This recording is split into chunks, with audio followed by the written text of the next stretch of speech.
Could I have a roll? I'm sorry. So seeing as we appear to have a quorum present, I would like to call this October 3rd, 2023 meeting of the Board of Adjustment to order. May I have a roll call, please? Yes, Chair Friedman is excused. Vice Chair Winston, Present. Member Alexander, Member Deering. Oh, she's not here, sorry. Member Douglas. Member Painter. Member Reynolds is. Okay, Madam Chair, you have a quorum. And if you, when you speak, if you could please turn on your microphones in front of you. Thank you.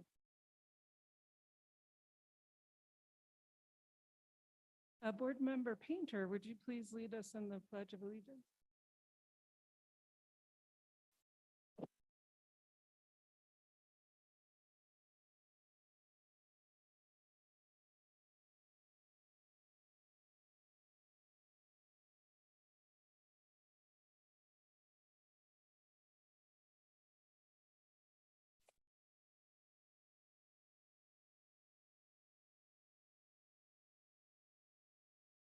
The next item on the agenda is the approval of tonight's agenda. Are there any changes from the staff or board? Seeing there are Right. no, Yeah, Vice Chair Winston, no changes from staff. I took that as a no. Seeing as there are no changes, do I have a motion to approve the current agenda for tonight's meeting?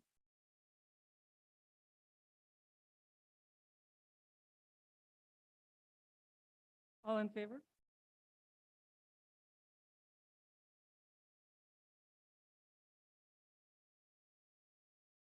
And next, we are looking at approval of the minutes from the July 11th, 2023 meeting. Are there any changes to those July minutes from staff or the board? No changes from staff? No changes from board? Do I have a motion to approve the July 11th, 2023 meeting minutes?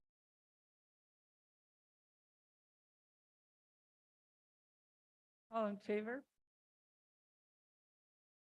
And the minutes are approved. And am I correct, there were no findings of fact and conclusions of law at that meeting, right? So skip that item as not being relevant. The next item is old business. Do we have any old business?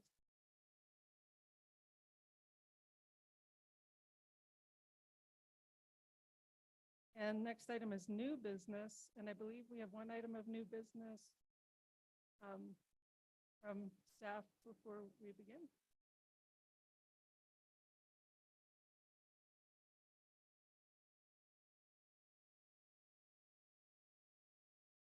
Madam Chair, thank you. I think we can proceed with the first case. We'll do that at the end. Yeah. All right. We will begin with new business, case number 2023-7088, 2929 Calle Veracruz, Vista Hermosa Memory Care Special Use Permit request. Lloyd and Associates Agent on behalf of VLC2 LLC, Lucas Maktrab applicant, request a special use permit to operate a continuing care community in a rural residential district.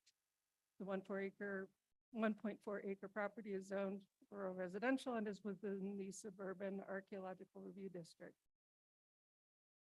Staff, would you present the case? Yeah, thank you, Vice Chair Winston, members of the board. I'll be giving the staff presentation for case 2023-7088 this evening. And, you know, as you said, this is a special use permit to operate a continuing care community as defined in Chapter 14 in a rural residential district. It is based on staff's review, Planning and Land Use Department and the Development Review Team review. We are recommending approval for this request to locate the continuing care community in a rural residential district, subject to the conditions of approval and technical corrections that have been recommended by staff in our report. A summary of those conditions of approval are that the applicant shall ensure ADA compliance for construction of required accessibility features. And number two, that the applicant shall receive New Mexico Environmental Department or NMED approval of their septic system prior to building permit. and the applicant shall update their occupancy per the International Building Code. And all of these items will be addressed through the building permit process, which will follow, after, should the board approve the special use permit. Okay. And I just want to clarify, the 1461 permitted table of uses specifies that in an RR district, a special use permit is required for use as a continuing care community. And Chapter 14 defines that use as a residential community that provides a variety of living accommodations and differing levels of healthcare services to elderly persons or persons with disabilities. As I outlined in the staff report, there are a number of other kind of group home establishments that require special use permits in this district and other residential districts per the permitted table of uses. When we look at an application for special use permit, we look at the purpose and intent of this part of Chapter 14. And the purpose is of the special use permit is to allow flexibility in permitting, regulating, or preventing certain uses within various districts to ensure they're compatible with existing or desired land use patterns. Special use permit approval is required for certain uses so that potential detrimental effects may be reduced, avoided, and conflicts may be prevented. And special use permits are necessary because the wide variety of uses that are allowed and that currently exist within the community. So I want to take a step back and talk about what we call the road of review. So this kind of gives the board a kind of roadmap for what the applicant is required to do to make it to this hearing this evening. We start at the bottom. On March 9th, 2023, the applicant held a pre-application meeting that is with land use staff, zoning staff, and members of the development review team, the fire chief, water division, and that's our first look at the proposal to, kind of give feedback and answer questions from the applicant on code compliance, potential issues that we see, at that early stage. The next step for the applicant is to host an ENN meeting, and they did that on June 13th, 2023. We are hosting all of our ENNs online. Prior to the pandemic, they were hosted in person, but our policy now is that all ENNs are done online, and that happened. Following the ENN, the applicant submitted their application officially to the city on July 17th, 2023. At that point, the case planner distributed it to all the DRT members for review. Initial comments were provided to the applicant after a period of time, and they responded to those comments and submitted revised applicant materials for final review. And once we deem the application complete and we're in agreement on all the things that needed to occur, we moved forward with the public hearing. The applicant is responsible for notice requirements, posting on the property and mailing to properties within 300 feet and neighborhood associations within 300 feet. And then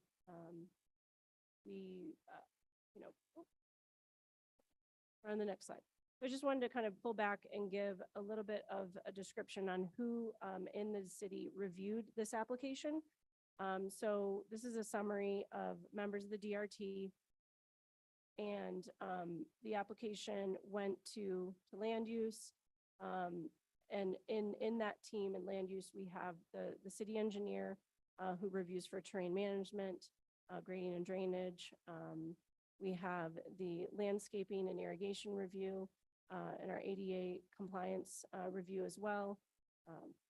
We also reviewed it for traffic engineering through our consultant at Wilson. Wastewater engineer reviewed from the wastewater division, and our fire marshal reviewed the case as well.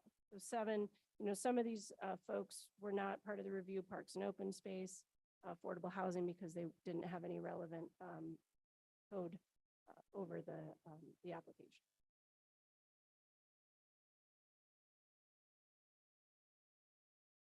So some of the other items that came out of our review that I wanted to highlight for you, as far as ADA and site accessibility improvements, we're requiring parking lot improvements, striping and signage improvements on site. For fire prevention, the applicant is required to install a fire hydrant adjacent to the property along Paya Vera Cruz. They're running the city water line in from Richards Avenue to serve the property in the expanded use. They are updating their occupancy per the IBC to Group 1, which is an institutional classification for nursing homes and these types of facilities. They must provide an unobstructed fire access and turnarounds on site. For landscaping, they have to provide a significant tree survey of the property and make landscape improvements that meet city code standards of 14.8 H2. They also must improve their irrigation and water harvesting per city standards 14.8 E. For wastewater, because the business operates off of a septic, as many of all of the properties in that subdivision do, we are requiring that they obtain New Mexico Environmental Department review and permitting of the septic system prior to submitting their building permit. As the New Mexico MED is the authority over septic systems.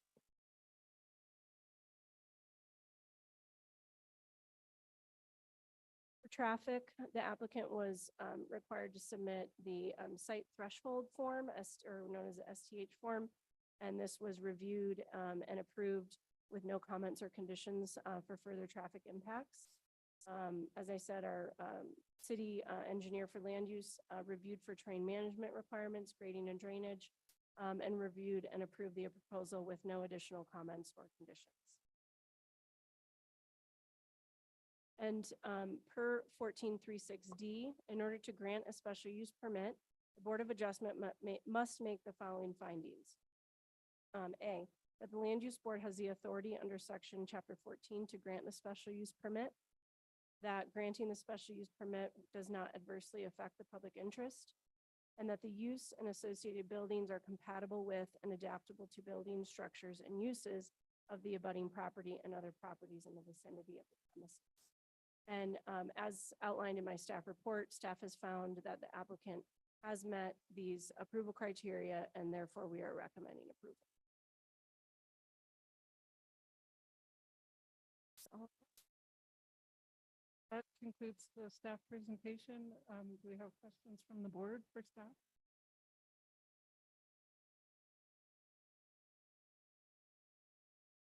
Okay, we can hold off. Oh, do you have a question?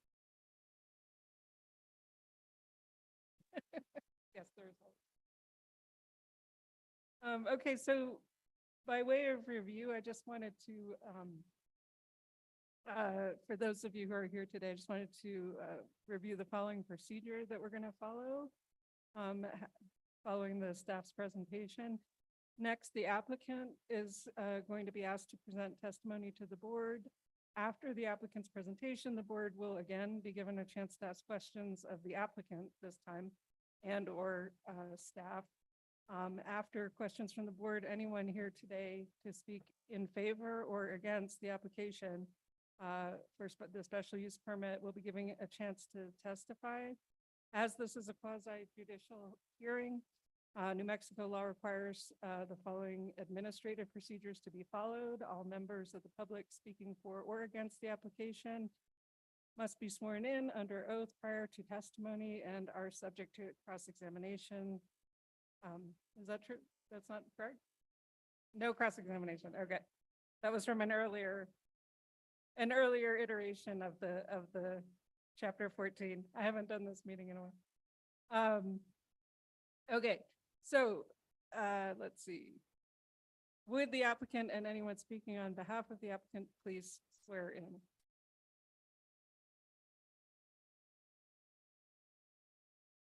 So will it be the three of you that will be speaking? Okay, so let me go ahead and swear you in. Do you swear under the penalty of perjury that the testimonies you're about to give are the truth, the whole truth, and nothing but the truth?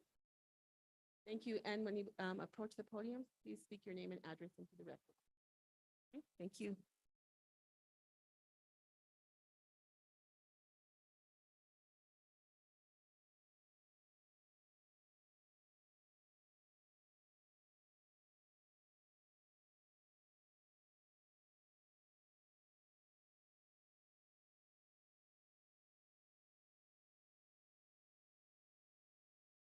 Hello, and thank you for being here tonight.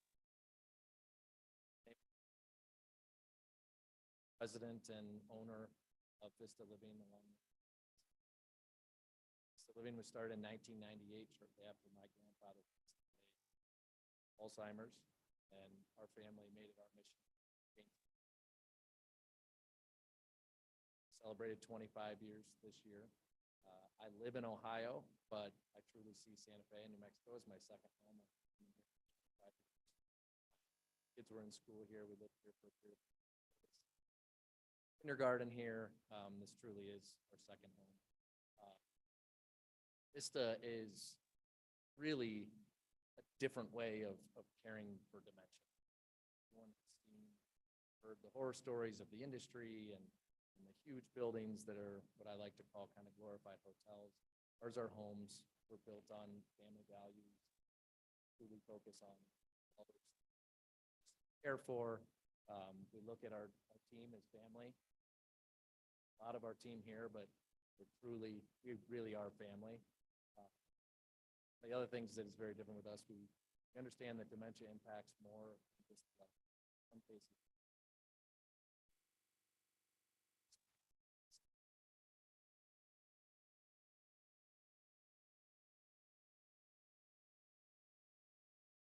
Purchased Vista Hermosa in 2016.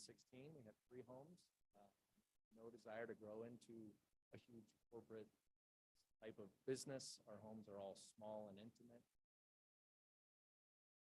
Vista Hermosa is the smallest one of all of them, and working with the team and design that we came up with truly was a collaborative effort of the leadership and myself in the home. And one of the big things that we really wanted to do was create what we're calling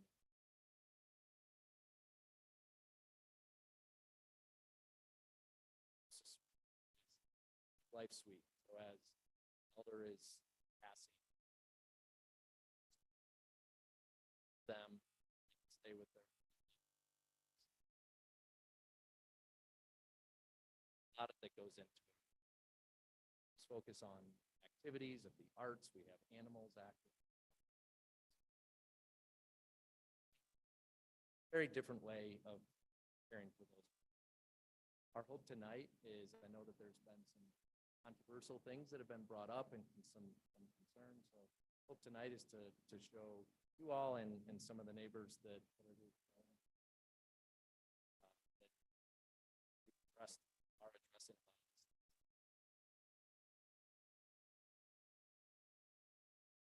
environment. We don't want bad septic tanks. We want everything to be perfectly fine.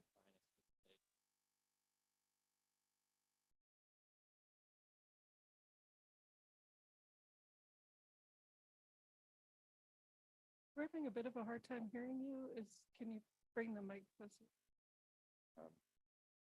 Mirando. I live at 1301 Declavina Street, Santa Fe, New Mexico. Vice Chair Winston and board.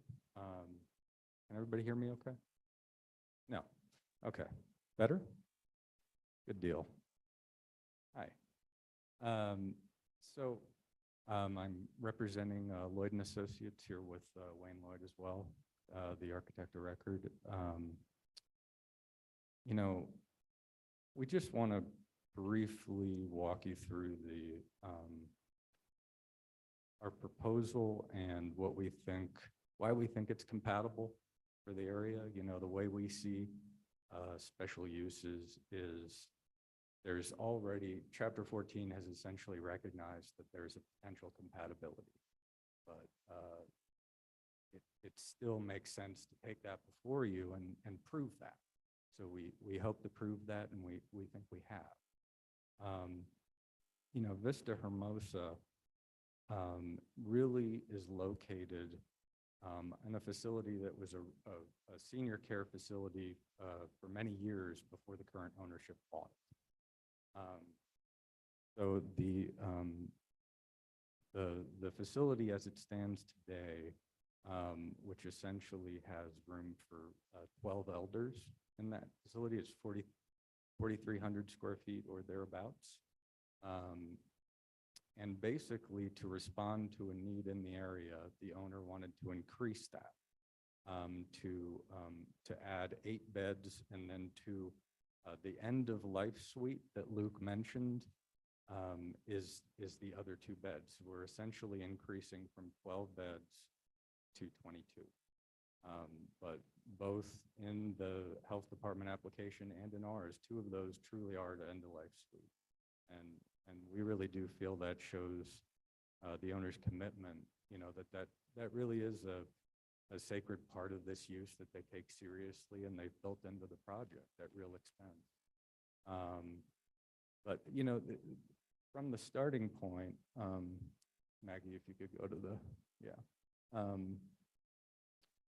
you know, so the lot is 1.4 acres so it's the largest acreage, but relatively the same size of everything in this 49 lot congregation that's the neighborhood. You could move to the next. You know, from the starting point, Luke was really specific that he wanted a footprint for this addition that would set back from the street and really not feel like an institutional structure. That came up from the get-go, that we wanted to keep this residential feel. You go to the next slide. So that's the existing footprint. And if you go to the next slide there. So yeah, you could go to the next one after that. Yeah, sorry, keep going. Yeah, go. Yeah, there we go. And there we go. So what we did, so Luke really had a central idea that, you know, doing a more donut shape where there's an interior courtyard would create a loop where the elders, you know, for memory care, it's actually really beneficial that there be a closed loop that is safe, but also gives a lot of exposure to nature. So for us, it was an interior courtyard in this loop. But the other advantage of that plan is the only projection we see on the street is approximately 40 feet. So if this was a house and we were doing a code-approved addition, 40 feet, and let's say it was 16, you'd see the same projection to the street as our 4,000. And we saw that as really beneficial, that both in the architecture and its plan on the street, we have not made this imposing mass. It makes a totally different scale for the neighborhood. If you go to the next slide.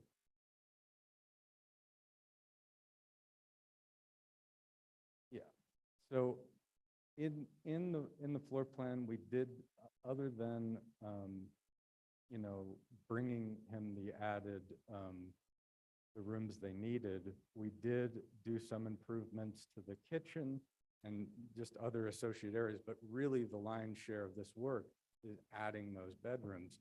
And by code, to do that, we have to bring in a water line. So this whole neighborhood is, you know, currently they're on septic and wells.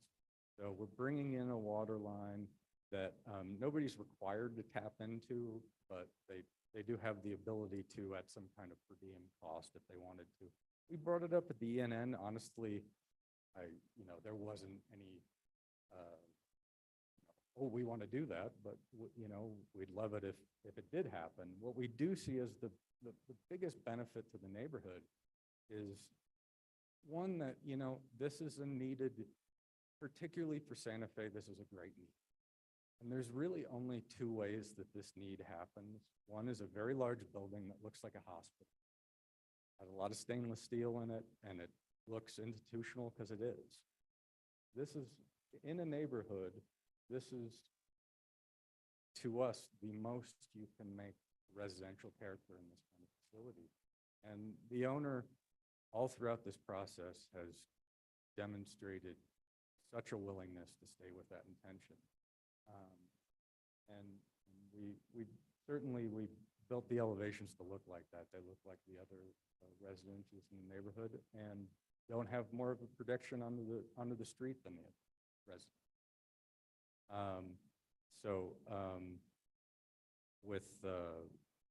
With that, I would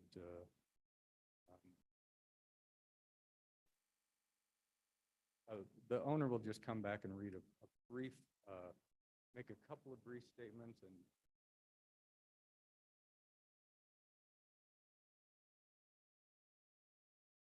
Okay, so I was talking with Sheb, and one of the things that we love is the relationship that we build with the families. And I came across one, I have a file that I keep of our different responses from families and their experience with us. And I felt like this one was good and relevant, especially to what Sheb was saying. So it's kind of long, but I'll read just a paragraph. Before my wife came to Vista, I personally checked out several other facilities. At least one was brand new, sparkling, and stainless steel sort of way. Another seemed vast, more hospital-like, with stark rooms opening off long hallways. Still another offered numerous amenities and options, most of which appeared not to be used by residents. With few but exceptions, the staff in these facilities seemed somewhat indifferent and distracted. Things are different at Vista. There are at almost any moment, staffers that seem to be working directly with elders, sometimes one-on-one, sometimes with a group. Frequently, a staffer may be observed talking a resident by the hand, walking a resident by hand, to walk or to move to another position in the living room. It's clear that what matters isn't how pretty or shiny the place may be. Instead, the only thing that really matters is the attitude, the demeanor, and the cheerfulness and the caring behavior of the staff. I salute you all. It truly is who we are and what we strive to be every single day, to the elders, to one another, and to the families. And we hope that the neighborhood sees that and allows us to continue to do that and help more. Thank you, Mr. McCub. With the conclusion of the applicant's presentation, are there any questions for the applicant from the board?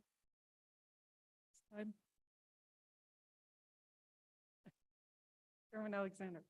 Since a lot of the comments seem to be about the utilities, water and sewer in particular, is there anything in particular you can talk about the septic? certainly. Yeah, we didn't bring it up in the main presentation. Frankly, it's a bit inflammatory and certainly would be. We do have respect for that. So we actually do have the representative of the gentleman who did the improvements a couple of years ago, but just, honestly, at first when we had the NN, when we saw the response to the utilities, we were kind of surprised.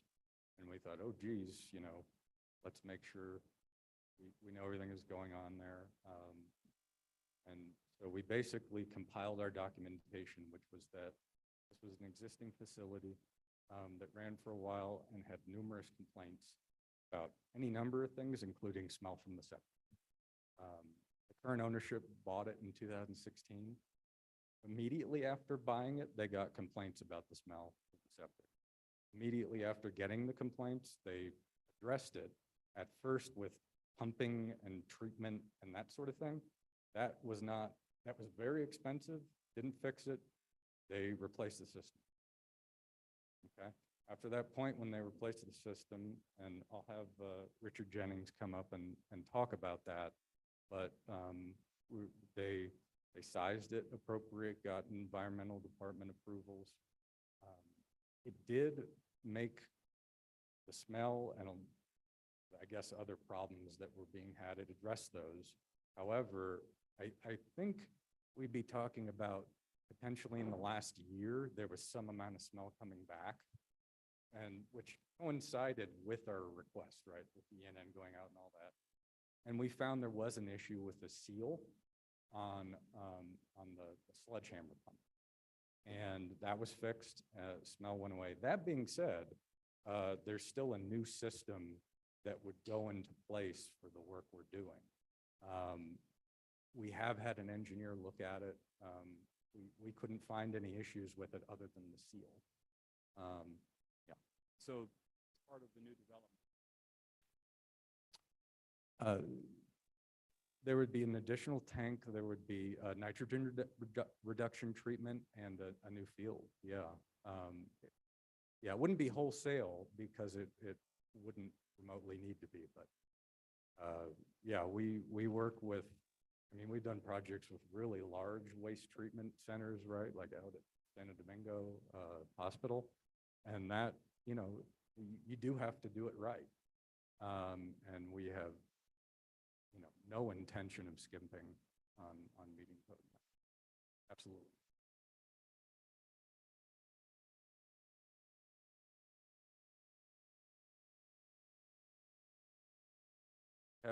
I'm sorry, we do have preliminary approval from the environment.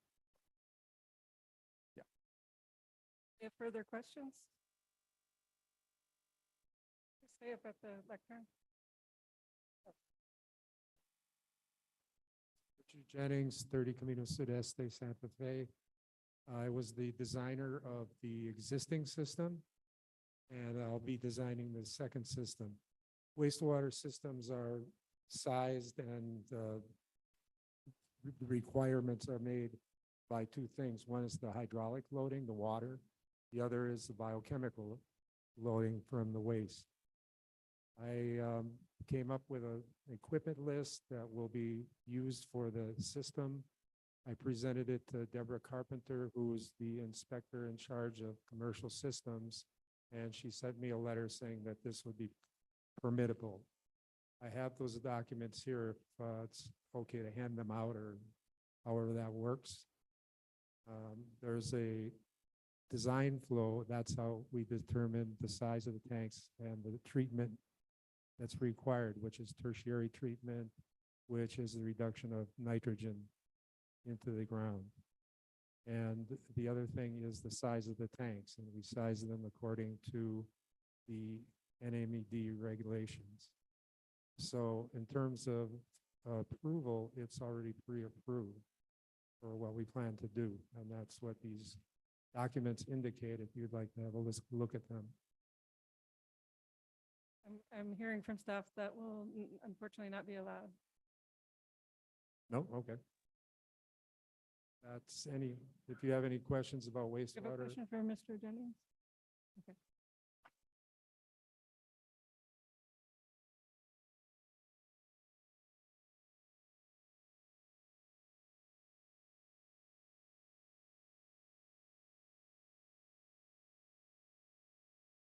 That is the original system that we installed. There'll be extra lines and more tanks.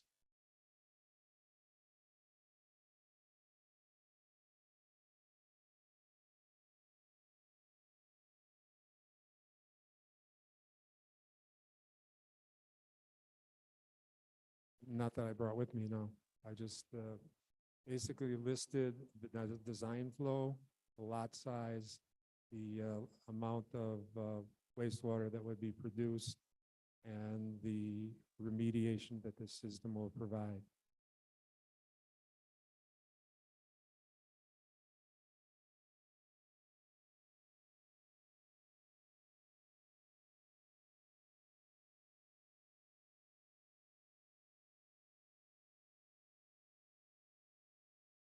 I don't recall any pond there.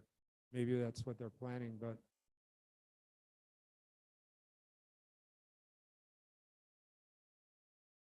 oh.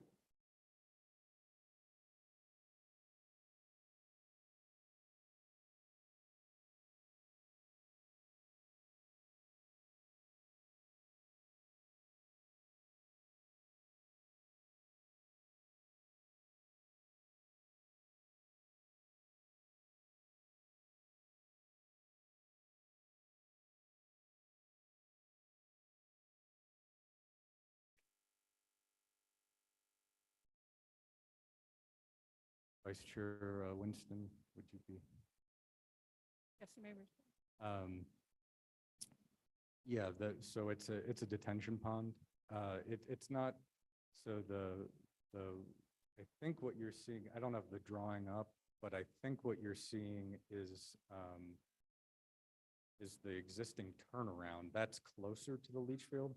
Our new pond, there's an overflow pond that's close to the septic, but the new pond is on the other side.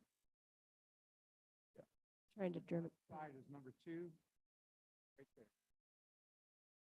And on your legend, it says pond 2. Yeah, that's not the primary retention pond, though. Not. The primary, yeah, is right there. I know.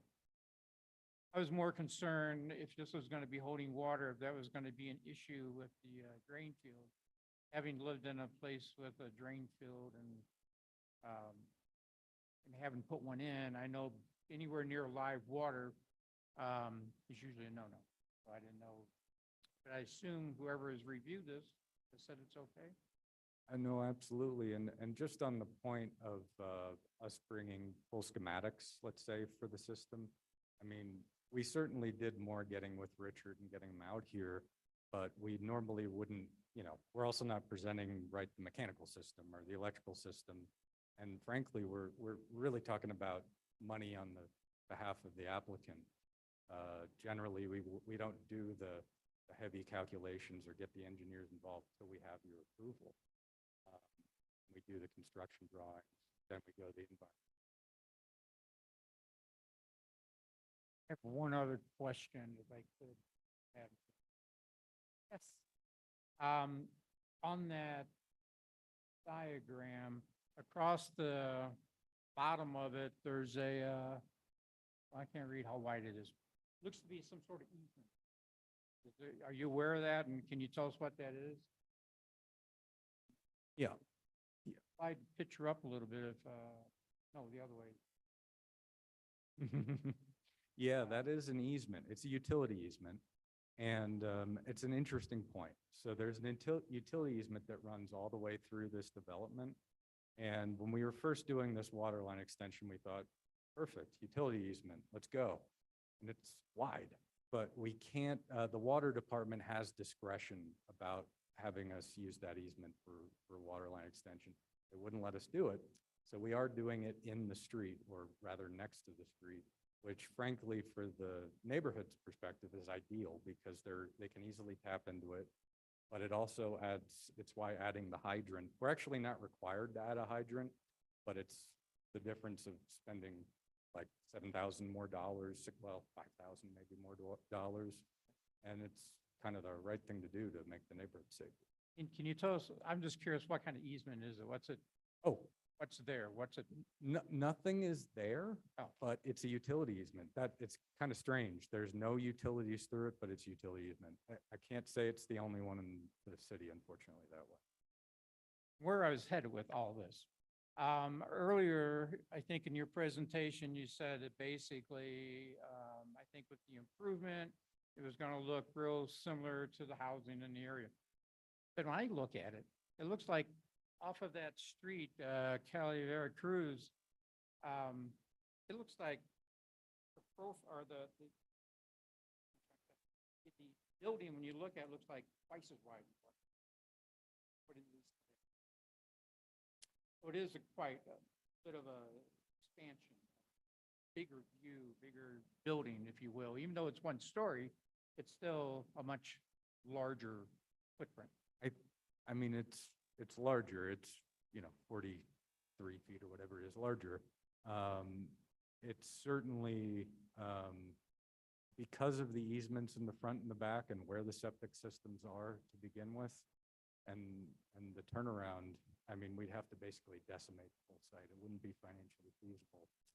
Well, that's what I was wondering, if you looked at that, if you had room to do all that new development that's on the front and side, if you didn't look to just put it all behind, just so it would literally look about the same from the street, as opposed to looking twice the size from the street. From our perspective, we've done the most we can do without violating the easements.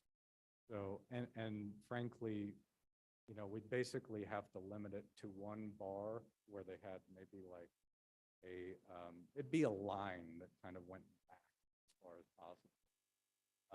And, you know, the plan as drawn is very much, if you read about, you know, what should be done with memory care, this really follows that.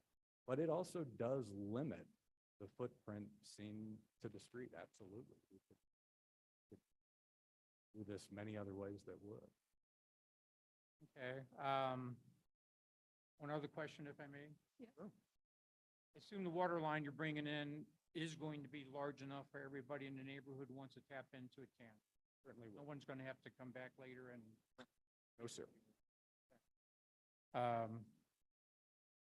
think that's all I had right now. Oh, I have one other question, real fast, and this may be as much the staff as to the applicant, but reading through the packet, it said that they were approved, I thought, for 8 or fewer. In fact, I know it said 8 or fewer. Then it says, but they currently have a maximum occupancy of 12. So I'm kind of trying to figure out what's what here. Yeah, Vice Chair Winston, Board Member Painter.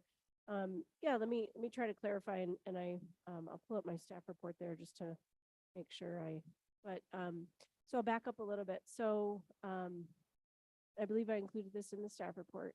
The property was annexed into the city, in 2012, 2013, I believe.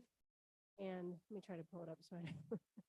And, so at that time, as it occurs a lot when we annex, you know, properties in from other jurisdictions, the county, we create a nonconformity. So, you know, what I was trying to clarify is that, you know, it's kind of an existing nonconformity for the use because they don't have a special use permit at the time, you know, existing to operate.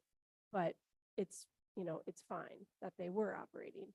But because they're expanding to, you know, 22 capacity, you know, they do require the special use permit now. Okay, so they were approved for 8 and they came. There was with- never any approval. So that Somewhere wasn't, along the way, they were approved for 8, I guess, because that's what it's, not from the city. not from the city. No, County approved it for 8. I don't know. Okay, And let me, yeah, sorry. no, that's fine. I can speak. Okay, great, yeah. There is an error in there. So the current licensed capacity is 14. Okay. And so we're increasing it to 22, but we will operate at 20. So it's really adding 6. The only time we'd be over 20 is if the Mariposa Suite would be being used.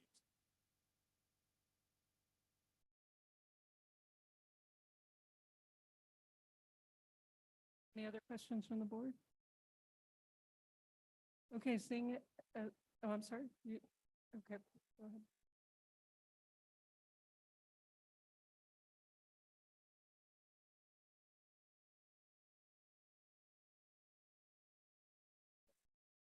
Chair Winston and Mr. Painter, to further address where we did the addition, this facility has been there for a long time.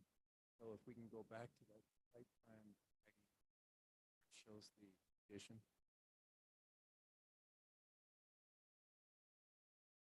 Full plan, site plan. Andy.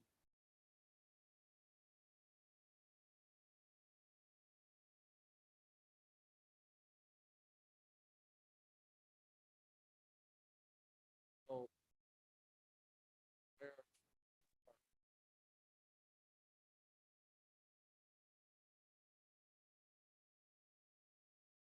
head to the back,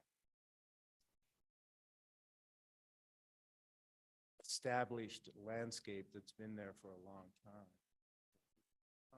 Backside.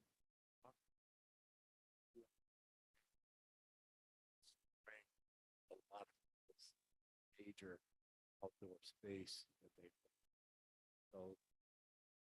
what Works is the state of New Mexico requires outdoor space, but for Alzheimer's patients, they tend to wander away. So by putting this atrium, bonnet effect, there's no place for it.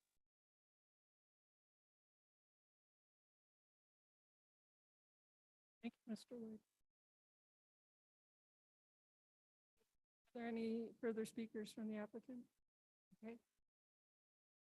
Yes, go ahead.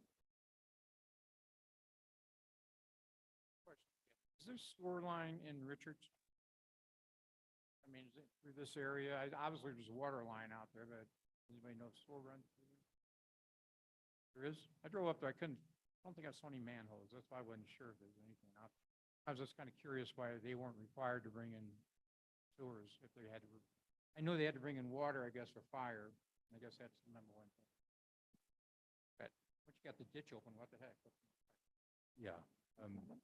There is a sewer line in Richards. There wouldn't be any code requirement, no. In fact, you could do a much larger facility on its septic. But for us, it's very much, it's the fire suppression system that we, yeah.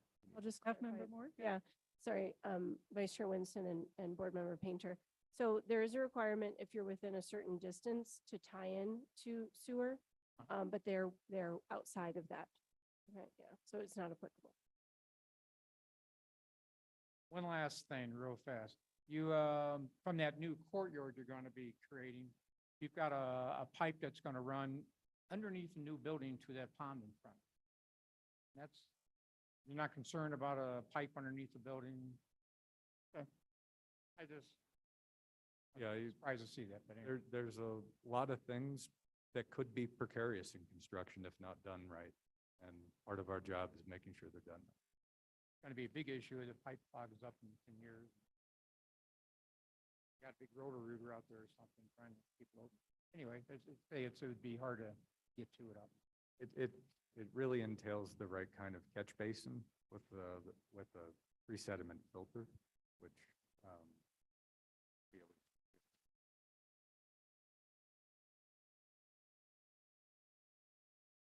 Sure, okay. Any other questions from the board? Okay, seeing as there are no questions from the board, this concludes, oh, you have okay. This concludes the applicant's presentation. We are now at the public portion of the hearing. I'm guessing by the size of the crowd that we may have people here to speak for and or against the application. If there's anyone here today to speak for the application, for the special use permit, please stand up and move to the side of the room and we'll swear you in collectively. Excuse me, Vice Chair Winston, I just want to clarify. We did collect several names, so we can start here for folks who did sign up to speak. So Oh, terrific. I have William Brunson, Michael Sherman, if you can come forward. And then we had Sylvia Baca and Wayne Gassoon, sorry.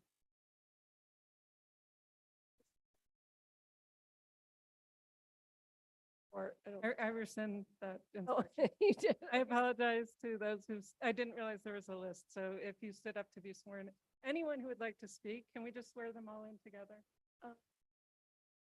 Okay, anyone who would like to speak either for or against the application, could you please stand up and move to the side of the room and be sworn in? And let's give people time to get.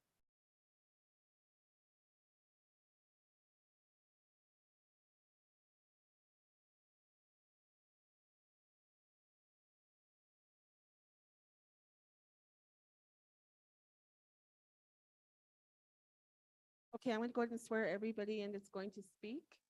Please raise your right hands. Do you swear under the penalty of perjury that the testimonies you're about to give are the truth, the whole truth, and nothing but the truth? Thank you. And when you step to the podium, please state your name and address for the record. Thank you. Yeah, if you want to get in, I guess, get in line. Given the number of people who do wish to speak tonight, I would ask that people keep their comments to a maximum of 2 minutes. Thank you. The gentleman in the purple shirt, would you, I think you were first in line. Thank you. And please state your name and address. Thank you, Chair, Board. My name is William Brunson. I live at 2941 Calle Veracruz. 2 properties over from the proposed addition. I came to comment to say that I'm against this addition. And it seems like a lot of work has been done to move forward on this. And I know that as many people here might say that they're against it, it may still get approved. And I want to state that the work that's being done, if it is approved, should also include a septic line. My well is less than 300 feet from the leach line of this nursing home. I work as a paramedic here in Santa Fe, and I go to nursing homes frequently. I know that most nursing home patients are on medication, so that's medications is leaching into my well water. My daughter is here. She drinks out of the well. My family as well was in the back row, my younger son. So we all use the wells in the neighborhood, and that is a big concern for us. The septic and the leach line, if utilities being tied in, should be very much considered to be run to city septic. And our road is a chip seal. So it's basically a glorified gravel road, and the roads should be improved if it is to be approved. But I do want to say that I am against this development. Thank you. Thank you, Mr. Brunson. I'm Patrick Dominguez, and I have a little history about I'm sorry, state. Patrick Dominguez, And your address? 2924 Durango Drive. The house in question was my house. Okay, we built the house when we moved from California, and I presently have two houses down, and my wife's, she grew up still in the hood after 50 years. These are the people I grew up with. They're older, and there's no one really to speak up for them. But you wouldn't allow this in Sully Lomas. You wouldn't allow it in Las Campanas. You wouldn't allow it where my parents live in Campos Pinejos. So people invited them into the neighborhood. They didn't change the structure of the house. Wish them well in their business endeavor.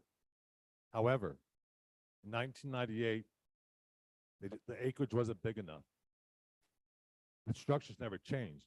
They had to put in a specialized septic system to denitrify the nitrates to meet the acreage requirements. It's like I need 3 acres. I put a denitration system in. I need 1.5 acres for nitrates. Must be tested annually. Never tested, 25 years. Maintenance agreement required by state law. Never, no maintenance agreement. It's been spilling on the ground for years. But we didn't say anything because we're courteous. We're neighborly. We don't cause trouble. They all saw it. They smelled it. Went to Robert Carter's house. They dug a trench to his house with sewage. That system is required annual testing, reported to the New Mexico Environmental Department. Every quarter to make sure the nitrates are in place, it's doing what it's supposed to do. If not, you test immediately the wells in the neighborhood, immediately. By EPA law. Never been done. Ever. They failed to mention that. The system they said that's approved, was it approved by an engineer? No. By the state? No. It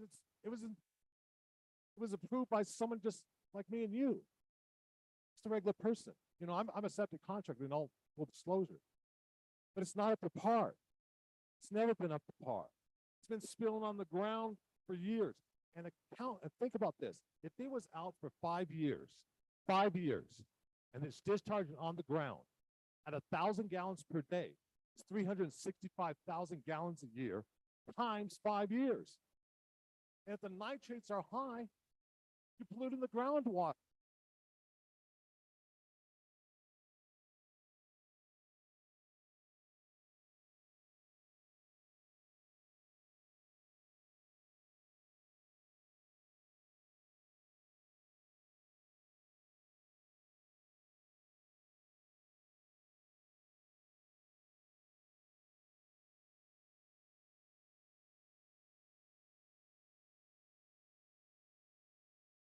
Mr. Dominguez, your time is up, but I do appreciate your testimony. Thank you.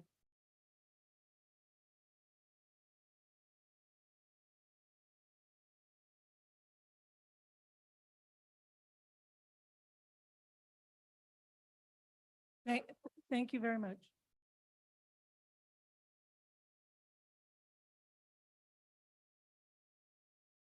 Hello, committee and staff.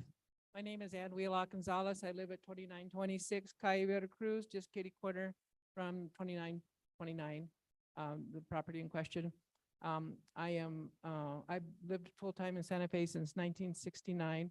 My late husband was a lifetime Santa Fe native, as they say in Santa Fe. He was born and raised here all his life. I'd worked mostly in nonprofits, and did a lot of volunteer work, including the founding of the Santa Fe Indigenous Center. My husband was a longtime educator, teacher, principal, coach, musician, and he started the mariachi program in the Santa Fe Public Schools. He loved kids. He even drove a bus after he retired. We moved into 2926 Calle Veracruz in 1986, raised our family there.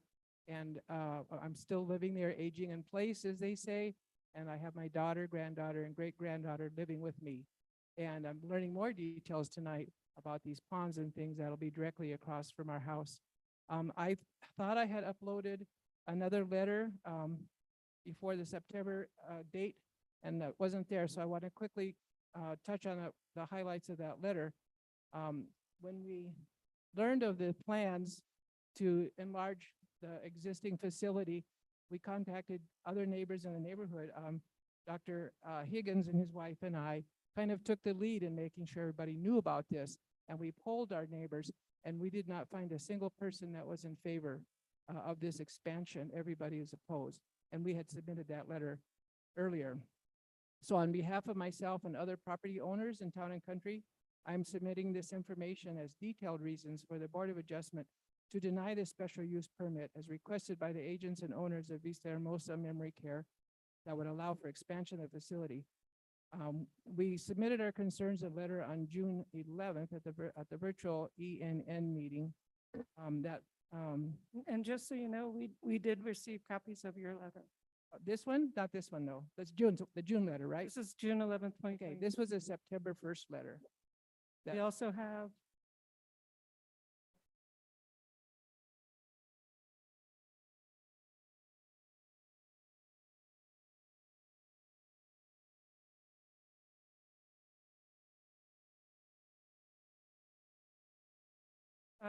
of a September 29th, 2023 comment. No, that's something later. Okay, sorry.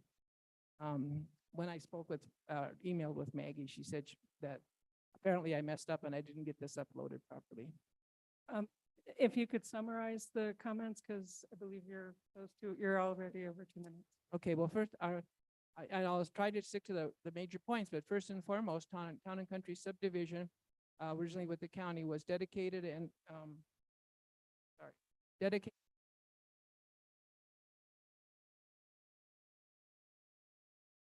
Your microphone is,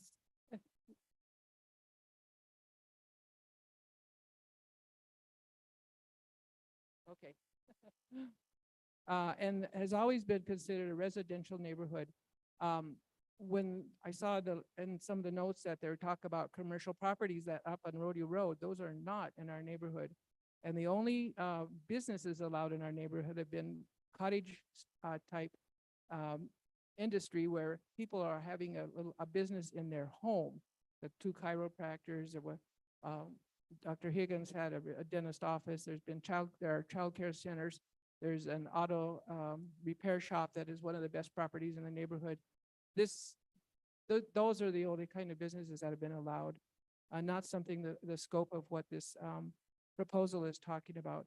And secondly, of course, the septic. I live almost across the street. I walk with my neighbors around the block. The stench has been horrible over the years. Another neighbor cannot work out in the garden, has not been able to work out in the garden because the smell is overwhelming. Yes, work has been done, but even so, there's been more recent odor. Traffic is also an issue. I have a Ring camera, and one day I looked at the cars that passed by between 6:30 in the morning, 6 o'clock in the morning and 5:30 at night, and I counted 90 vehicles going one way or the other.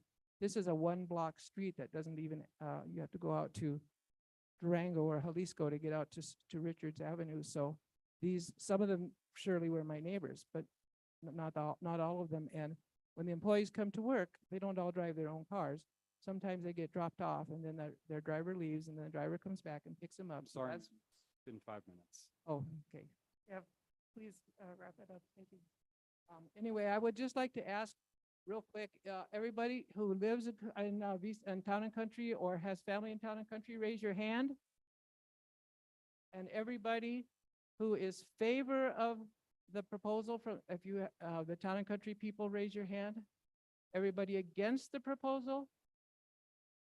Thank you. Thank you. And I just want to say we have no disagreement with the type of services they're offering or the concept of their type of home. It's just where it's located does not belong in our neighborhood. I'm sorry.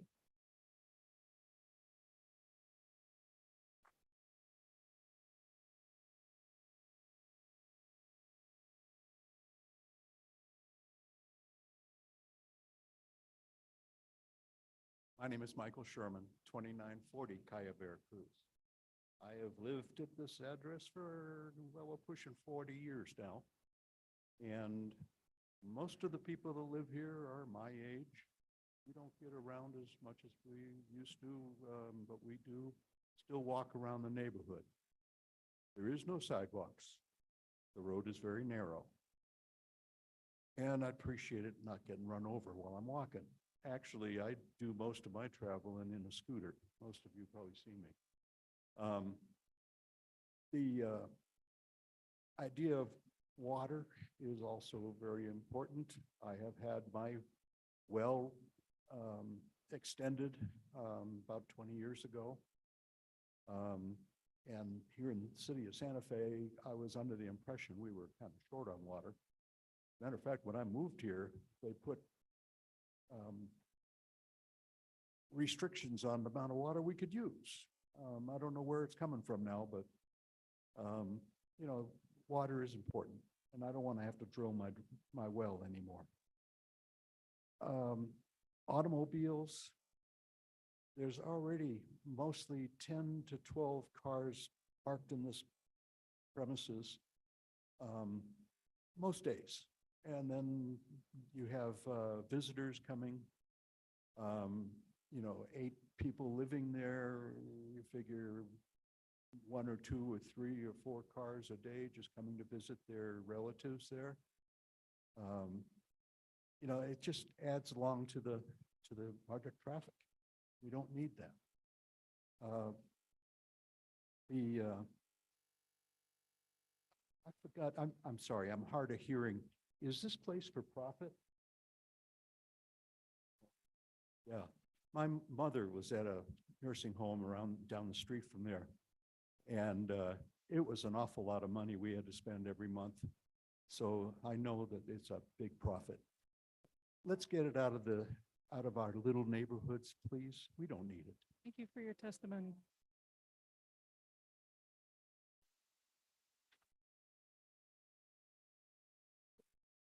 Good evening. My name is Valerie Alarid. I reside at 58 Via Punto Nuevo. My father, Gilbert Alarid, resides at 2921 Caya Veracruz, and I am his legal personal representative, so I'm speaking on his behalf this evening. We're opposed to the request for the variance of Vista Hermosa. Vista Hermosa has 1.4 acres. New Mexico Environment Department states that wastewater discharge is allowed at 500 gallons per acre. Vista Hermosa's lot is 1.4 acres. Therefore, their max allowed discharge is approximately 700,000 gallons. The continuing care facility uses a vast amount of water. I imagine that bedding is changed and laundered daily, toilets flushed, and daily bathing. Vista Hermosa is overtaxing the aquifer. It's been stated that city water will be connected and accessible by what date? Where will the piping be placed? And will it run through adjacent properties? That's our question. Luke stated that Vista Hermosa is celebrating 25 years in existence. However, his family purchased the home in 2014, I believe is what he said.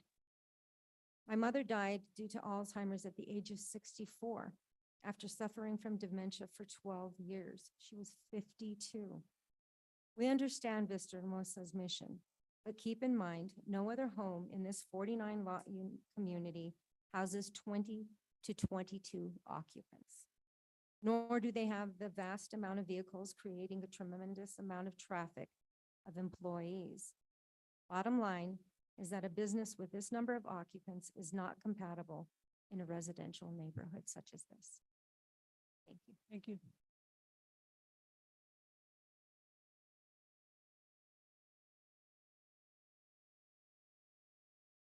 Hello, my name is Wayne Gasson.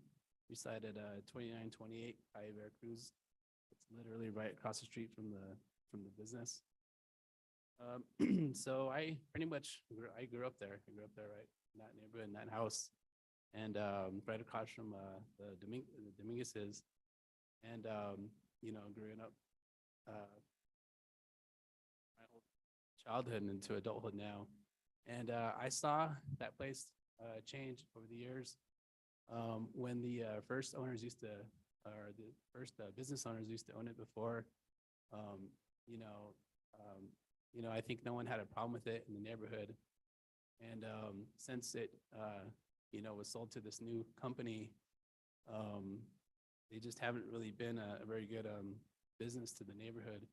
You know, I think I'll reiterate over and over what's already been said, and what's probably gonna be said again, is that this neighborhood is just too small for this type of large development and business. I think, you know, we're trying to kind of, you know, jump through a lot of loopholes because, you know, this used to be the county, and now it's, since it was annexed into the city, you know, I feel like it's kind of a weird, uncharted territory that, you know, they said themselves that there's a lot of codes that they're kind of unaware of, and it just seems kind of precarious to, you know, to develop such a large business in this area. I mean, I think it has a lot of future problems down the road that I don't think the investors really quickly care about, but it's going to, you know, affect the whole neighborhood as a whole. You know, when we talk about investment in our city and our community, you know, growing up here from Santa Fe, we talk about business owners supporting local people from here and local business. You know, the owner living in Ohio, that doesn't say a lot for the city. That's, you know, to be honest. I don't have anything particularly wrong with the business themselves, you know, and providing their services, but, you know, they, I think they need to seek another commercial space for this type of a huge investment that they want to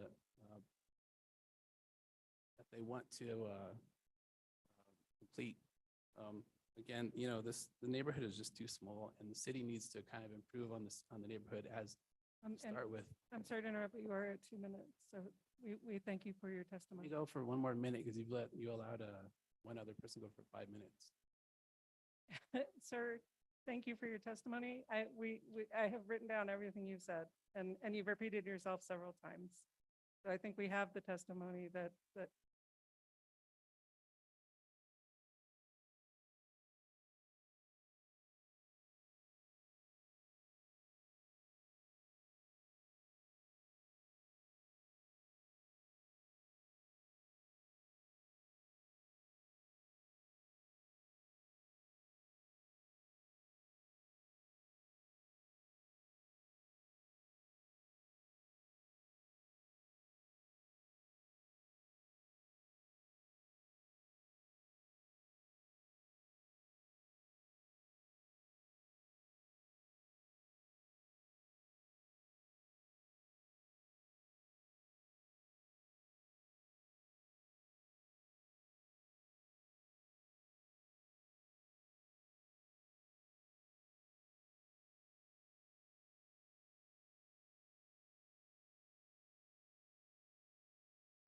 thank you for your testimony.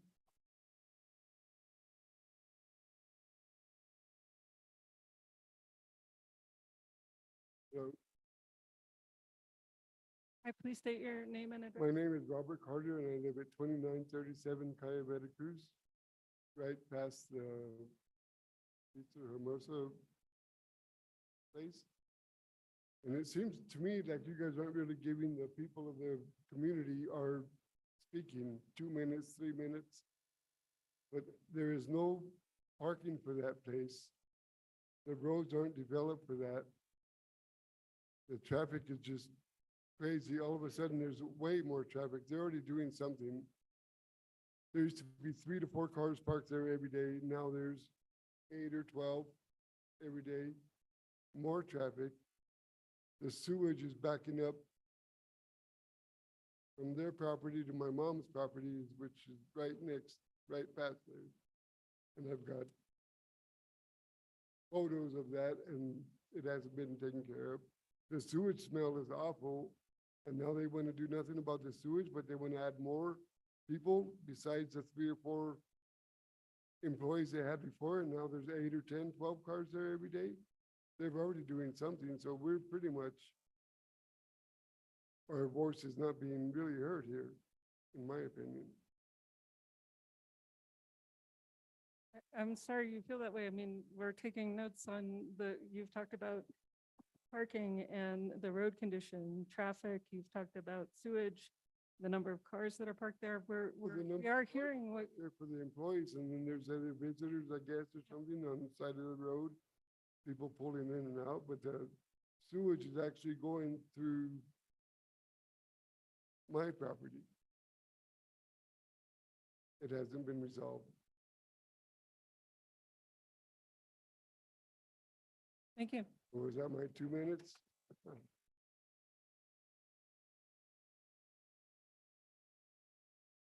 Hello, my name is Amanda Aragon. I'm at County Road 60A in Velarde. And I've been a part of the Vista family since 2015, a year before we acquired Vista Hermosa. I've worked about 12 years in caregiving in Alzheimer's and dementia, assisted livings in different cities, counties, and I've never come across a company like the one I get the pleasure to be a part of. Alzheimer's and dementia is a unit that's stuffed in the bottom of the basement in a corner and forgotten about. And Vista truly spotlights this disease and their elders. We have a person-centered home, and we've always prided ourselves in giving back to our community. We've serviced about 10% of the current community where we are at currently. And, you know, Luke has been above and beyond a generous man. He's always prided himself in being a business second. During this time frame from 2015 to date, I've come and left Vista Hermosa for having babies, premature, you know, and Luke has been there to support me, him, his family, our Ohio team through it all. The opportunities, the development that he puts into our caregivers with whatever that is, education, advancement in leadership. I started in this company as an activities director and have had the benefit to grow into a leadership role. And Luke, as my mentor, has definitely been a benefit in my career, futuristically with Vista and without. I appreciate everything that Luke has done and prided in our company for our elders. You know, the approach that we take for our elders is non-institutional. It's very home-like. We've always offered for everybody to come and take a look into our home, invited to a meal with us. And it is just truly something that you feel. And you just can't get that. People take care of people, and that's who we are and what we do. Thank you. Thank you very much. Hey everybody, my name is Dolores Avalos. My address is 800 First Street, Rio Rancho, New Mexico. I actually just moved frequently to Rio Rancho. I lived here in Santa Fe for over 20 years. I basically grew up at Vista Hermosa. I was a caregiver back then where it was called La Vida Hermosa.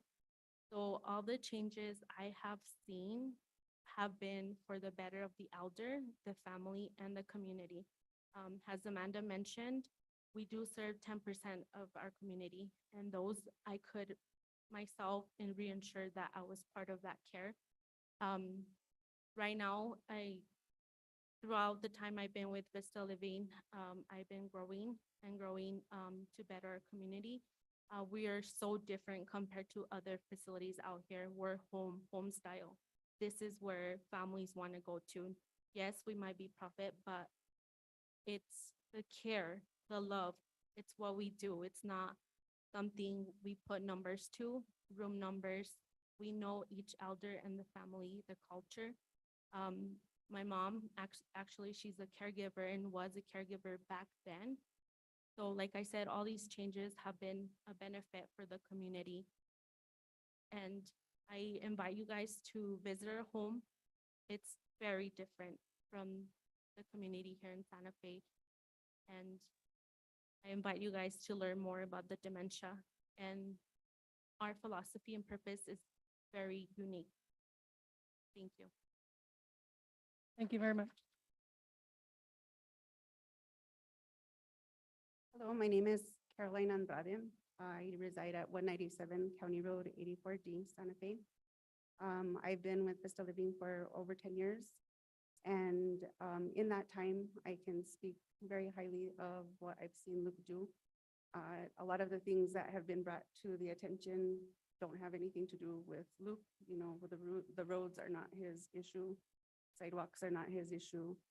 And the things that are in his realm of what he can control, I've seen that he's gone above and beyond since the first time that there was complaints about the septic, or that there was issues that, you know, we knew were in the benefit of the elders.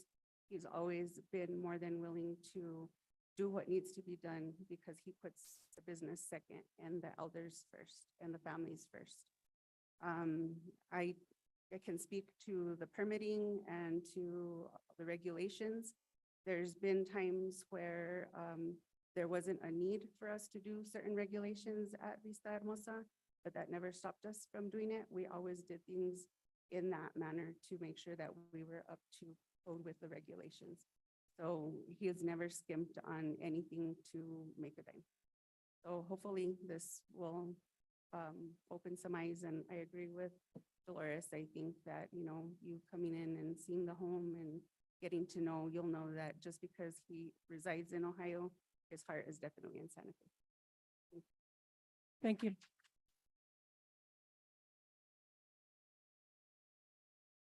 Hello, my name is Dave Wheelock, and I reside at 2691 Villa Caballero del Norte. My sister is Ann Gonzalez, who's sitting right behind that empty chair with her hand up. Not the other ladies with their hands up. But I just wanted to, I guess I'm only almost the last one. I just wanted to bring attention to, again, to the purpose of this meeting and this process. Gone through some of the documentation, the guidelines. I ran across a quote here in the approval criteria and conditions.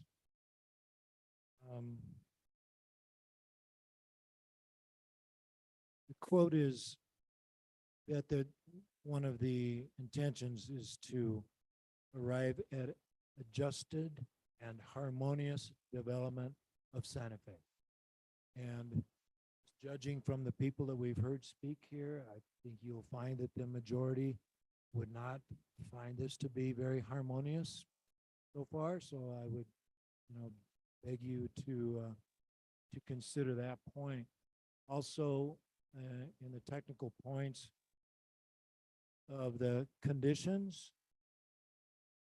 under approval criteria and conditions, letter D, number 2, letter O, it says establishment of a date for annual or other periodic review at a public hearing. So that would seem to suggest that the parties could agree on a scheduled review at some point that's for everyone's best convenience and effectiveness to review whatever the outcome of this particular stop in the process is. So I just wanted to bring that to everyone's attention. Thank you.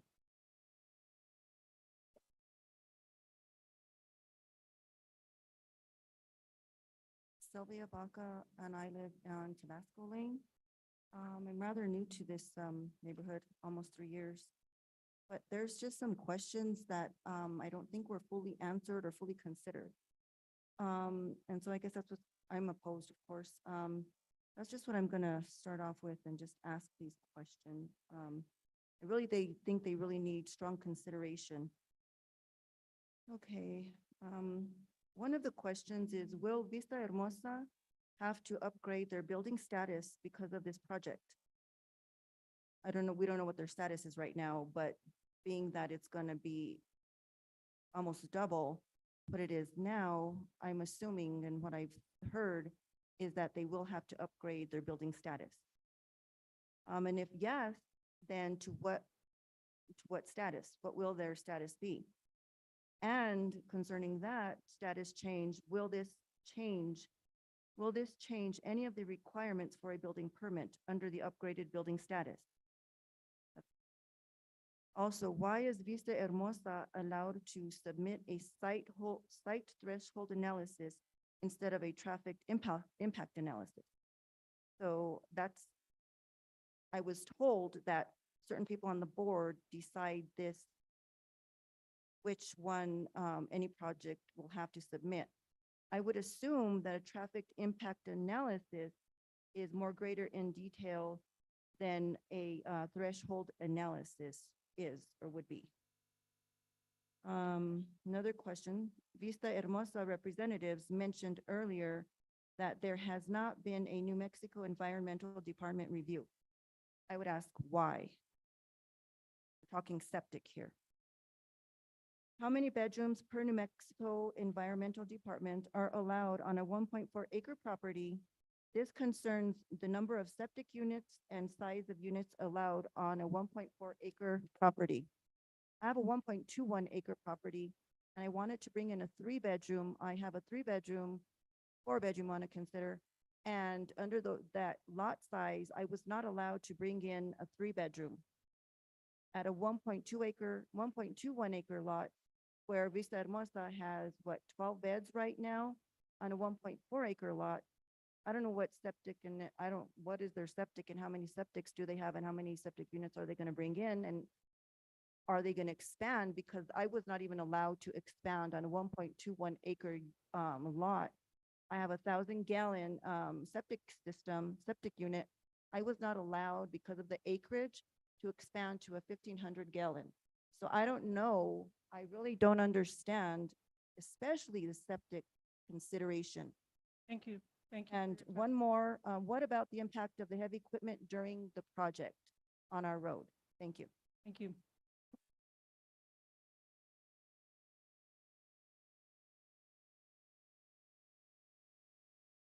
Good evening. My name is Connie Sosigasan. I'm an artist here in Santa Fe. I was born in Santa Fe and have lived here in 2928 Calle Veracruz, right across from the facility that we're talking about this evening. And my late husband passed away. You know, the ladies here used to take care of him. And they were very good. They really were. That's our main concern. My mom was also a member there, patient there. And my father, Carl Sosi, he did pass away over there. And the main thing, I guess, I concur with what everyone has said this evening, and I'm not going to reinstate, everything they said, but I guess the reason I'm here is that, because of our health concern, and I am disabled now. And the thing is that, I moved in that house over 50 years ago in Santa Fe. I used to live on Osage and Catherine and Sierra Vista. And the other thing is that, to bring a corporation in here, they're for profit. And we are a small, neighborhood. And there was only maybe about 15 people that lived there when I moved in. And, to bring a facility in there into our neighborhood like this, it's just, it's not right. There's other bigger places in town that you could go to, like Cerritos Road, and they have a facility on Rodeo Road. And I've passed there several times, and there's large areas over there that they could move this facility into. I'm not against, the facility, because I probably will be there someday, but I think that they need to look other places, St. Francis area or other places, like Quail Run or wherever. But I just want to express my appreciation this evening for you, Vice Chairman Winston and staff and the other board members for taking time to listen to they're not really grievances, but the issues that we presented this evening, and really seriously take it to heart, because when you go home tonight, would you want a facility like this, a corporation in your neighborhood? I don't know if you have them now, it's, to us, we grew up there with my children. And, it's not right, because my little girl, she now works at the Smithsonian in Washington, DC, and my son is a colonel, retired colonel for 30 years, 5 deployments. And Wayne was here tonight, and David, wait, real quick. My little girl used to see these gurneys going in and bringing out people there with white sheets. And this is a neighborhood, and I don't think we need to be exposed to things like this, especially from my culture. We respect that. And I think maybe, other places, should be realized by this corporation here. Thank you very much. Thank you.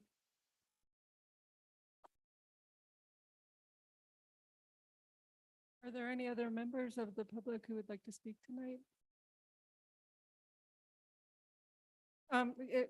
Please come to the front.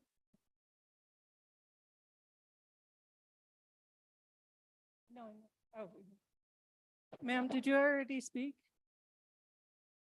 Yeah. I'm not gonna speak to that. I'm just gonna inform everybody, like the board had emailed me, that we do have means to appeal any decision. Is that correct? Staff, would you like to comment on that? Yes, there are ways to appeal. There are means to appeal the decision here tonight. Okay, thank you.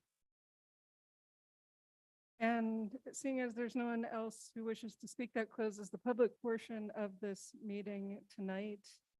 What is the pleasure of the board? Do I have questions from the board? Do I have a motion from the board? I have a few questions for staff. So, first, I guess the idea of the well distance to adjacent properties. Not something. Sorry. The distance from wells to adjacent property, a well on an adjacent property to a septic system, is that?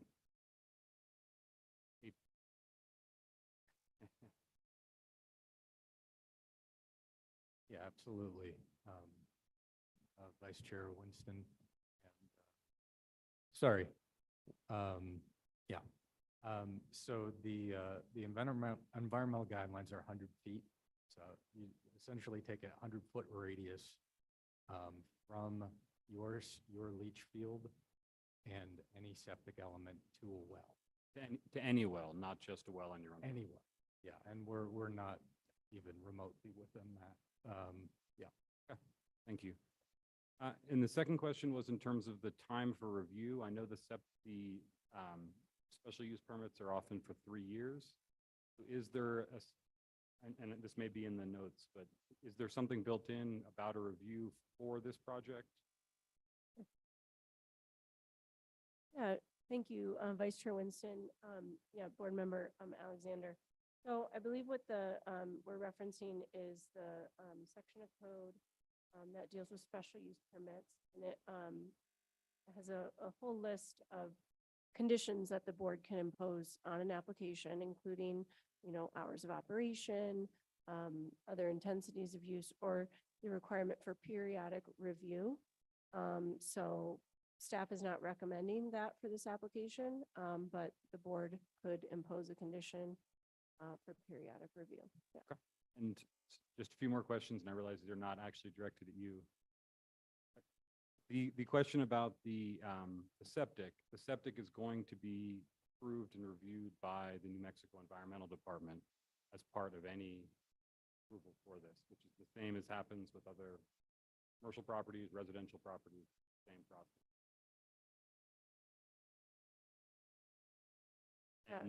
Yeah, Vice Chair Winston and Grant, and Board Member Alexander, sorry. Yeah, I mean, the city doesn't, regulate or permit septic systems. So the New Mexico Department of Education is the authority over those. And so we are, requiring the applicant to, what did I say? Education. New Mexico Environmental Department, NMED, I'll just say. Thank you. And, so they, we are deferring to their authority and expertise and are requiring that the applicant obtain a permit from them prior to coming to us for their building permit. And then lastly, one of the good questions was asked at the end in terms of the status of the building.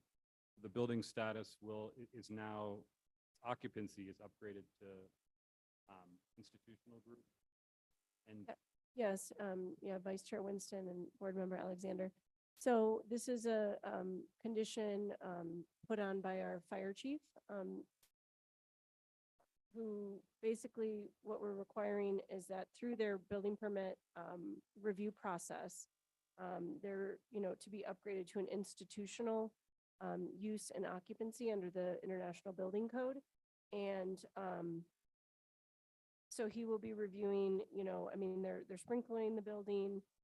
He will be reviewing things, about the quality of the beds, flammability, doors and windows and glazing, access, those sorts of things, paint even, down to those levels to make sure that it is at an institutional level of, to permit.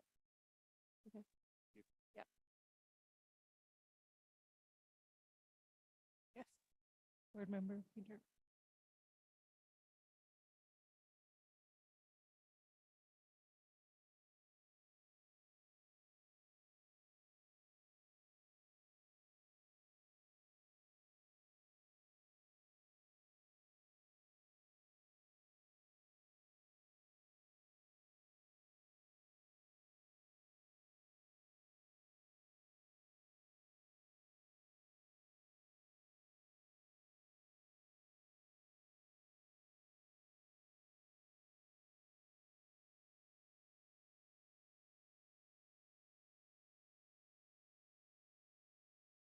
No, and there's a couple reasons for that. One is it would be a lot more costly than the water line, but really the other part of it is what we've seen from the documentation is there were real problems with the septic system.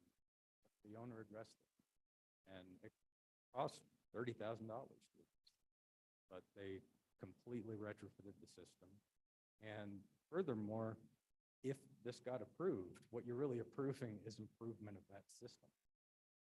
It's not as if, what you're really approving, part of it is improvement of that system. You're talking about additional nitrogen reduction, you're talking about expanding the tank, you're talking about allowing engineers to look at everything. People from our office, people from other expect every aspect of it, right? So it's not as if we see it as we're essentially increasing something that was a problem. We recognized before the owner bought the property, there did seem to be a track record. The issue, there were a lot of things said. And like, yeah, we do have testing. Of course, there's testing on that property. We were surprised to hear about that. We weren't as surprised when we found out some of that has, there was a former neighbor who is a competitor of the person who worked on the property, and our own feeling is there's animosity there that mostly explains why this has become such a big deal. We're not sure what to do about that. We feel badly that it's become such a thing, but it doesn't change it. It doesn't make it a special project for us in that our job is the same. It's just to make this a safe facility, and we're going to have the same engineers and the same systems to do that.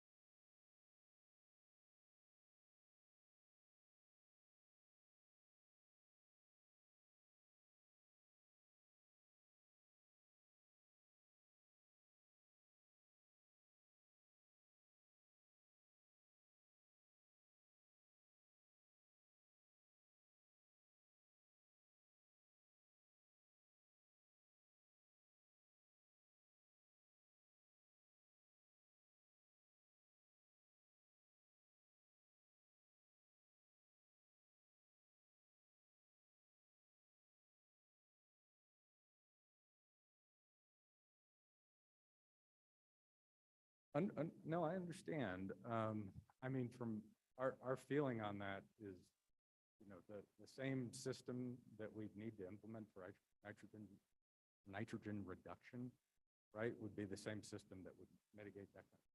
So I- just speaking with Richard, who's been the one we've been working with on the septic, and the whole system prevents that from going down.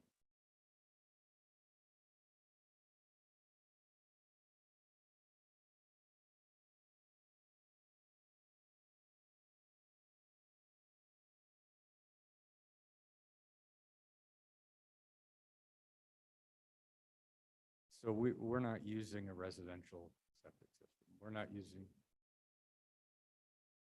Sir, the public portion of the meeting is closed. No, you do not. Thank you.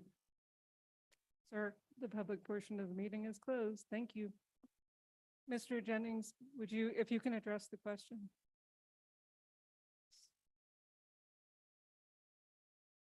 With we do not have a drainage system for the septic system. It's an evapotranspiration system. Virtually all the liquid is evaporated into the atmosphere. There are no chambers like a passive system. It's a pressurized system, so it's spread throughout the whole matrix whenever there's enough for a pump to distribute it. In that case, it's called a low-pressure pipe system, and it's made for evaporating and transpiring the majority of the liquids. So it's not going into the wells. I'm sorry, I just want to interrupt. Please make sure the microphone is on and you're speaking into it, because if you're not, it's not getting picked up and it won't be part of the record. So thank you. If it's evaporating, how are you keeping odors down? Because I don't understand how that would work. The odors are dealt with in the treatment system. We can't discharge it until it's cleaner, and then there is no odor coming off of the drain field.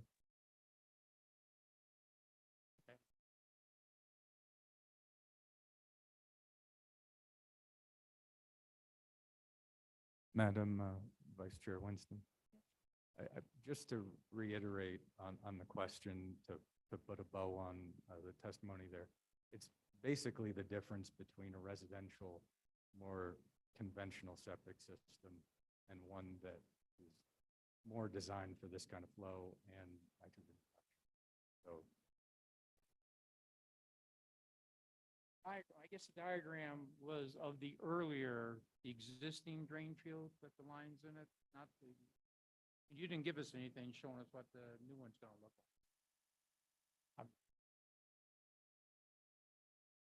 I haven't kept up Greenfield technology, so I'm sure what you're saying is probably true. It's kind of a hard time getting my head around it. Anyway. Thank you.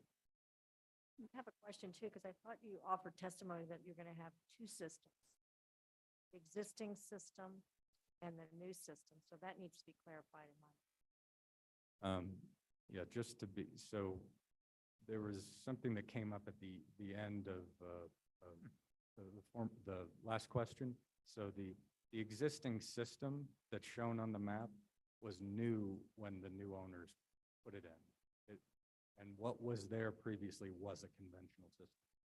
But that new system will be expanded for the addition.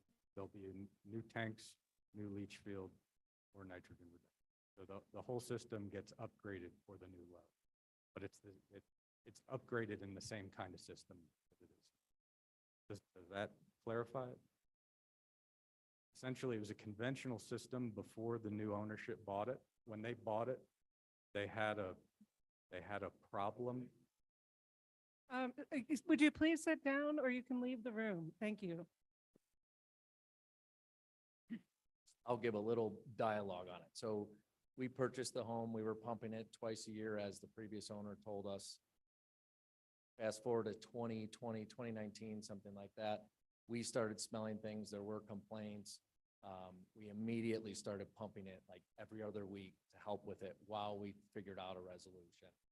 Matt Richard, we quoted it, we spent it was $29,000 to put in an entirely new system. There were still smells for a period of time after that.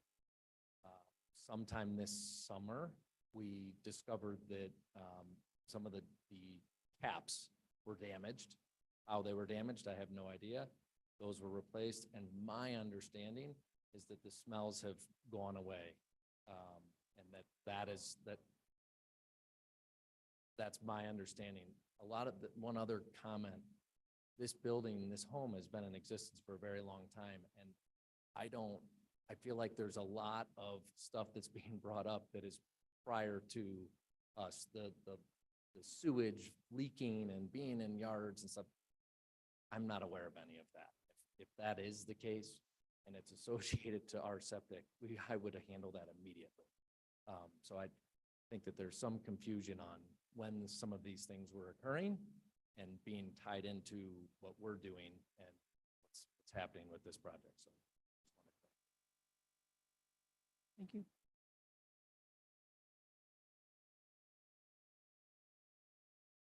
Matter of case number 2023-7088.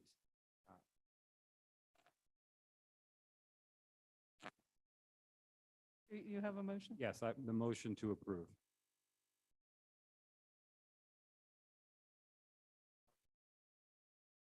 All in favor?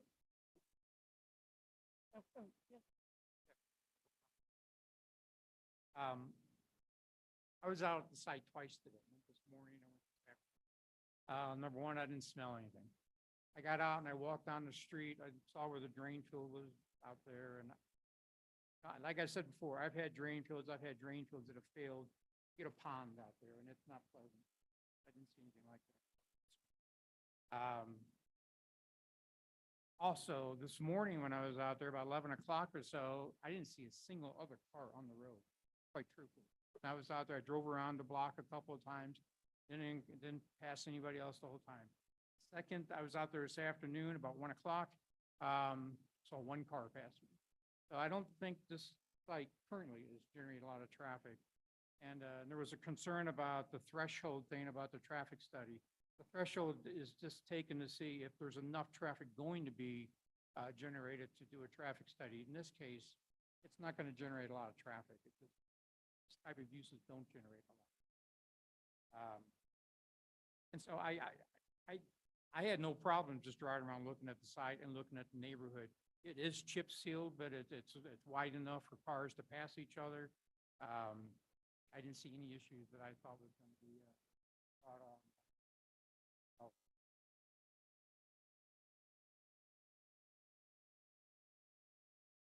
We have a second. All in favor?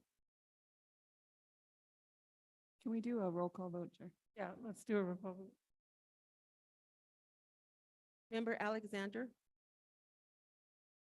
Member Douglas? Member Painter? Approved. Member Reynolds? Where would you like to vote? I don't vote. Okay, thank you. The motion has been approved. Thank you. Seeing as the motion has been approved, we move to the what's that? Yeah, we're going to have staff communications, but I first want to thank the audience and everyone who testified tonight and gave us their perspective on this application. And to those of you who said you felt like you were not being heard, I just want to emphasize that in fact you were. I took copious notes. You may not like the outcome, but we heard everything that you said and and we also read the letters and communications that were given to us prior to this evening's meeting. Now that this has been voted on, the consideration for, case number 2023-7088 has finished. You may leave the room if you wish. The remainder of the meeting will have to do with staff communications and additional business before the board.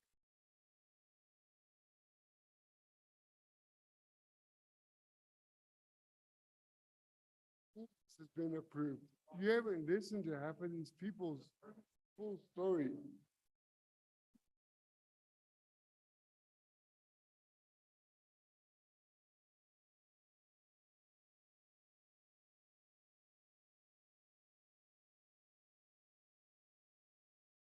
Please, if you're going to stay, please remain seated. If you're going to leave, please.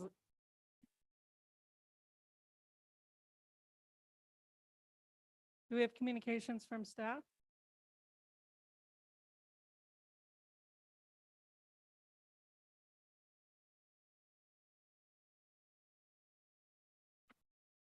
Thank you, Vice Chair Winston, members of the board. I wanted to formally introduce and welcome Teague Douglas. I know you guys met informally before the meeting. This new face. I'll just wait till the. You want to.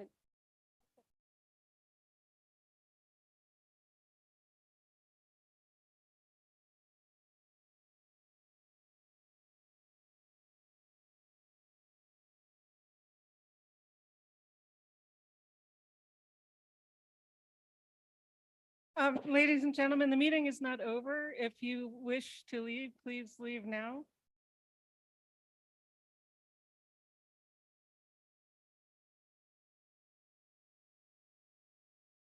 Just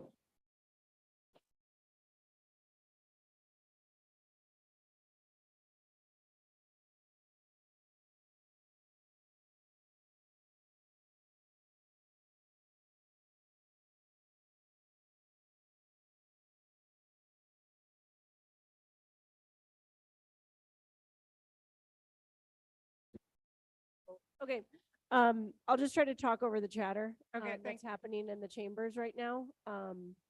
So I did just want to welcome Teague to the Board of Adjustment. Thank you, Teague, for stepping up and, Teague is a resident of District 4. So representing that area of town. She has an experience as an energy consultant as well, and has worked in the design and construction industries. So she brings, that perspective to the board, which I think is important. So I don't know if you want to say anything, Teague, or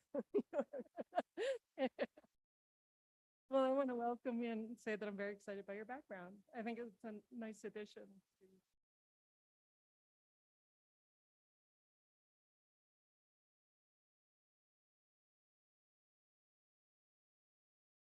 Yeah, and Jason just asking me. So, we are. People, I'm sorry, people who are still here and having conversations, could you please go outside? We'd really appreciate it. Thank you. So I do, yes, Jason just reminded me of one other item. So we are transitioning to being streamed on YouTube for these meetings. We're not hosting Zoom, live participation, but we are streaming on the city's YouTube channel. And so it's very important as we go forward that we use our microphones, that we turn them on, that we speak into them, because if we don't, it does not, it may be heard in this chamber, but it is not heard on YouTube. And that, so it has to be, and I'll try to remind everybody politely, as we proceed, but that's just really critical. So, right. And for, for the record, we're using the YouTube recording as the minutes, essentially. Melissa's here and she's taking, notes, but she's covering the high level stuff. So the details we want to have on the record will be in the YouTube record. But if we're not using our microphones, then that is not going to be there. Okay. Any questions or? Where should we be looking? That I do not care. Yeah. Yeah, no, I don't know. Yeah, there's cameras all over the place. So. Yeah, it was. It was, it'll be, available on YouTube, for people who are streaming it live tonight, but then it's also a record, a digital record of the meeting. So.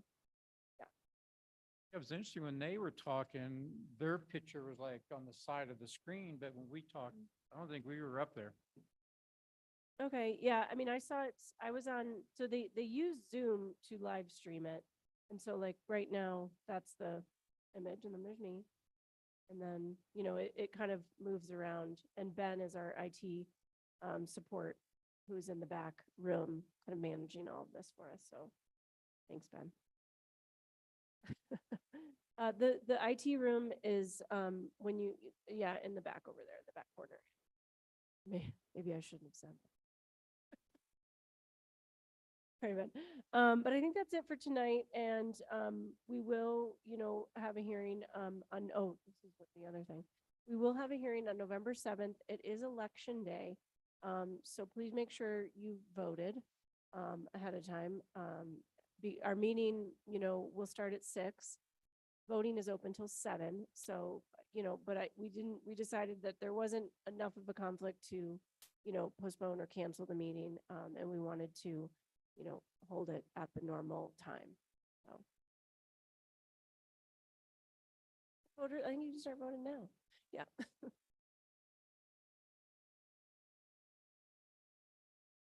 There's an appeal. No, it'll just be the appeal case, I believe. Yeah. Mhm.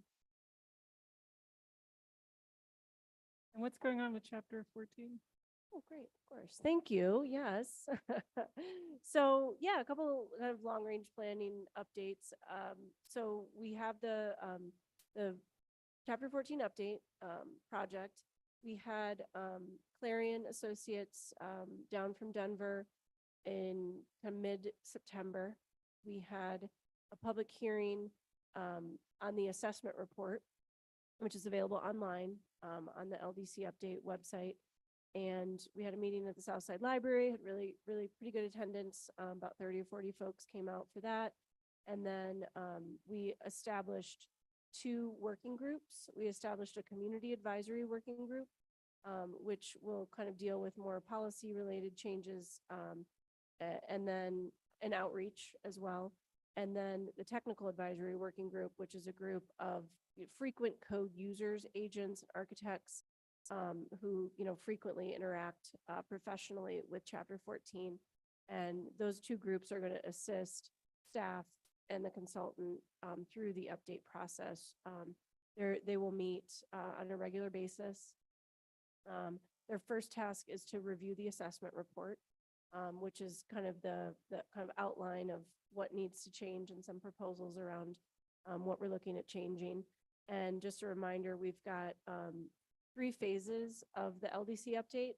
Phase 1 is really non-policy initiated changes, reorganizing chapter 14, adding as many diagrams as we can to illustrate the current requirements, in a better way, right? I know I'm very excited about phase 1 because I think it's going to make a more workable document that not only staff can use and rely on, but also something that's more accessible to the public.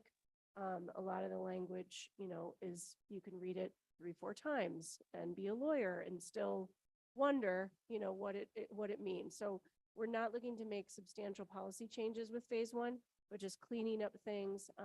For example, as well, the parking standards are in an appendix because they got added at a certain time and they just got put there. So we want to make sure that information is, accessible and in the right places within the code. And that phase will end with a wholesale adoption of a new chapter 14, a new look and a new feel for chapter 14. And then we'll move into phase 2, which is more substantial policy, changes, potentially looking at, are our parking standards appropriate? Do we need to relook at those? Are we requiring too much parking? Where do we want parking? Where do we not want parking? Those types of conversations. And that will correspond with the general plan update, which we're also getting an RFP out, hopefully in the next couple days, weeks, for the general plan update. And so those 2 major projects are going to be running parallel to each other until they kind of intersect, where we adopt a new general plan and update the code with substantial policy changes to implement that new plan. Okay, that's my elevator pitch on those items. I Yeah, like your pitch. and so, yeah. Can I just say that that's the first time I have understood why the parking is in the append, like, could never find it and I, Exactly. No, it's very well hidden. Yeah. There's a lot of things that are hidden. I'm like, I saw that somewhere. but, and no Yeah. logic to it. So then I'm like, what, I don't, anyway, that's very exciting. It is very exciting. Yeah, phase one is got me very excited for sure. So. All right. Well, with that, I think we're done for tonight.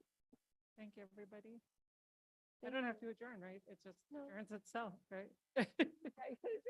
Yeah, I do adjourn? yeah, you How's do the meeting adjourn. adjourned? Apologize, Madam Vice Chair. Did we cover matters from the board? Oh, I'm sorry. Are there matters from the board? No matters. Seeing as there are no matters from the board, thank